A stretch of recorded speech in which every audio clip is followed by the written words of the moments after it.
Hello friends, কেমন আছো তোমরা? আজ তোমাদের শেখাবো ডিম ভাপার রেসিপি। হাতে সময় কম থাকলে বা চটজলদি কিছু বানিয়ে নিতে চাইলে এই সুস্বাদু ডিম ভাপার রেসিপি একবার ট্রাই করে দেখতে পারেন। গরম ভাতের সাথে ডিম ভাপার এই রেসিপি দুর্দান্ত খেতে লাগবে। চলুন দেখে নেওয়া যাক ডিম ভাপা বানানোর জন্য কি কি উপকরণ লাগছে। এখানে পেঁয়াজ কুচি, রসুন কুচি আর 4টে ডিম সেদ্ধ করে নিয়েছি।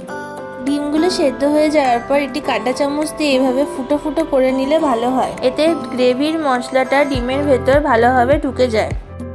এরপর কড়াইতে সর্ষের তেল দিয়ে তেলটা একটু গরম হয়ে আসলে ডিমগুলো এক এক করে ছেড়ে দিলাম এবং এতে স্বাদ মতো নুন আর হলুদ দিয়ে দিলাম। গ্যাসের ফ্লেমটাকে মিডিয়ামে রেখে ডিমগুলোকে হালকা করে ভেজে নিতে হবে। দেখুন ডিমগুলো ভালোভাবে ভাজা হয়ে গেছে। এবার ওই একই তেলে 2টো শুকনো লঙ্কা ফোড়ন দিয়ে দিলাম আর কেটে রাখা পেঁয়াজ কুচি আর রসুন কুচিগুলো একসাথে দিয়ে দিলাম। এরপর এটিকে মিডিয়াম ফ্লেমে রেখে 2 থেকে 3 মিনিট মতন ভেজে নিতে হবে। পেঁয়াজগুলো হালকা ব্রাউন হয়ে আসা পর্যন্ত এটিকে ভালোভাবে ভেজে নিতে হবে। এবার দেখুন পেঁয়াজগুলো অনেকটা ব্রাউন কালারের হয়ে এসেছে। এরপর গ্যাসটা অফ করে দিয়ে ভাজা পেঁয়াজগুলো অন্য একটি পাত্রে তুলে রাখলাম। এবার ডিম ভাপার পেস্টটা বানিয়ে নিয়ে চলুন।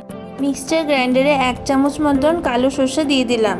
এর সাথে 2 চামচ মতন পোস্ত দিয়ে দিতে হবে আর দিতে হবে 2টো কাঁচা লঙ্কা।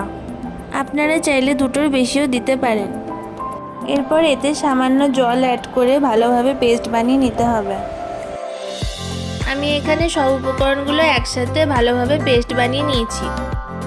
এবার ওই ভেজে রাখা উপকরণগুলো মিক্সচার গ্রাইন্ডারে দিয়ে দিলাম। এটিকে আবার মিক্সচার গ্রাইন্ডারে দিয়ে পেস্ট বানিয়ে নিতে হবে।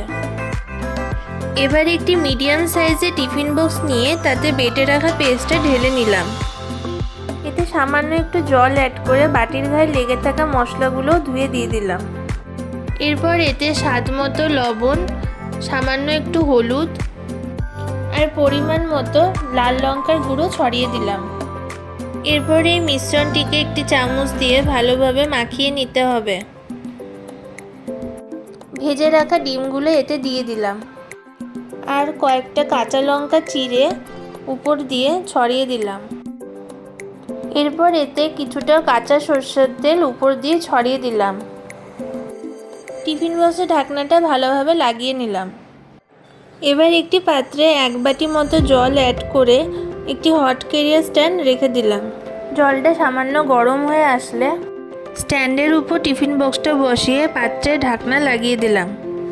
এরপর এটিকে 15 থেকে 20 মিনিট মতন ঢাকা দিয়ে ফুটিয়ে নিলেই রেডি হয়ে গেল সুস্বাদু ডিম ভাপার রেসিপি। স্বাদে ও গন্ধে ভরপুর এই ডিম ভাপার রেসিপি গরম গরম ভাতের সাথে একবার ট্রাই করে দেখতে পারেন। আমার এই রেসিপিটি আপনাদের কেমন লাগলো কমেন্ট করে জানাবেন। ভালো লাগলে লাইক, কমেন্ট অ্যান্ড সাবস্ক্রাইব।